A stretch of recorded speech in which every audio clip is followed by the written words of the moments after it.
저희 집 강아지가 멀미가 좀 심해서 멀미약을 이렇게 처방받아서 먹거든요. 이동할 때, 이동 네. 스트레스가 있었을 때. 그때 혹시 해외여행 갔을 때도 멀미약을 따로 준비를 해야 될까요? 필수라고 얘기 드리고 싶지는 않아요. 이거 같은 경우는 수의사 성된 선생님하고도 상담을 하셔가지고 받으신다든지 하는 게 좋을 것 같고요. 케이지 안에 네. 아이가 막 좋아하는 것들 마구마구 넣고 갈 수 있나요?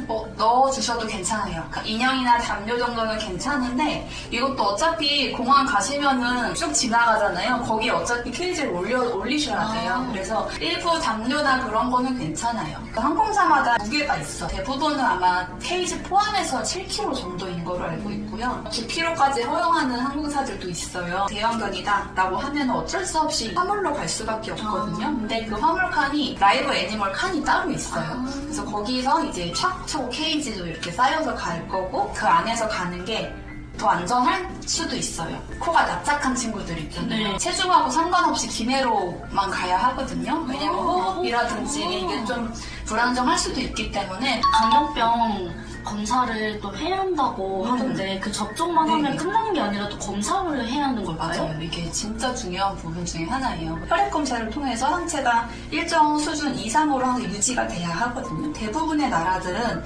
입국할 때 광견병 항체가 검사 결과지를 반드시 보여주게끔 되어 있어요. 접종을 딱 오늘 맞고 나서 정확히 30일 이후에. 왜냐면 일부 나라는 2주 정도 후에 이제 체열을 하라고 하는 경우도 있는데 대부분 항체가 잘 생기려면 30일은 꼭 지켜주시는 게 좋아요. 유효 기간도 있는 건가요? 항체가 결과에 대해서. 네. 항체가 일단 결과지를 받으면 이게 나라마다 또 다 달라요. 그래서 우리나라의 경우에는 항체가 결과지를 받았어요. 그럼 이거를 가지고 우리나라에 입국한다는 해외 나갔다가 다시 들어온다는 조건 하에 2년 동안 유효해요.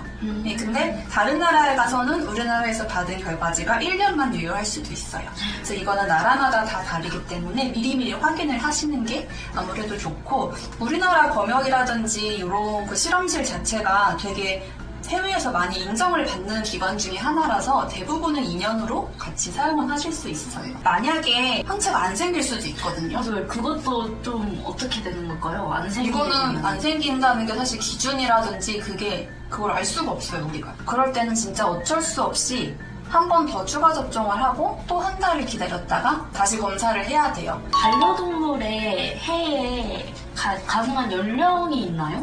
연령대가 있어요. 왜냐하면 이게 특히 일부 나라들 같은 경우는 너무 어린 아이들 조건부 입국은 가능해요. 무분별한 해외 입양 때문에 그래요. 이거가 5개월, 6개월령은 입출국이 가능한데 그 아이들은 꼭 이빨 사진을 같이 동봉해달라고 해요. 그렇다고 아예 안 되는 건 아니니까요. 규정들만 잘 확인하셔서 추가 서류가 필요하다면 그것만 챙겨서 가시면 될 것 같습니다.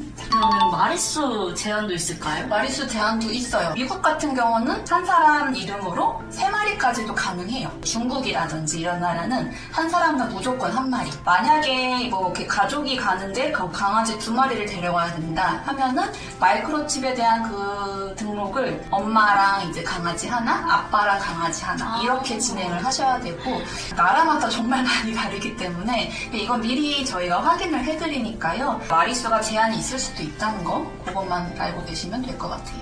맹견으로 지정된 아이들 그 친구들은 해외를 갈 수 있나요? 못 가요.